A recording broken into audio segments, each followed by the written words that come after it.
Hola y vamos a ver cómo cambiar el idioma de inglés a español en Motorola Moto G35. Vamos a Settings, significa ajustes, y ahora buscamos el sistema. Aquí está, penúltima pestaña. Entramos en Languages, System Languages, y ahora, una cosa muy importante.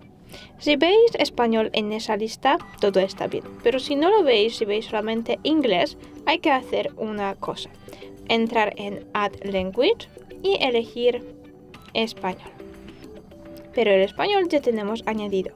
Entonces, después de añadir el idioma, hay que elegir el idioma de esa lista, presionar y mover al primer lugar. Y es todo, ya se ha cambiado.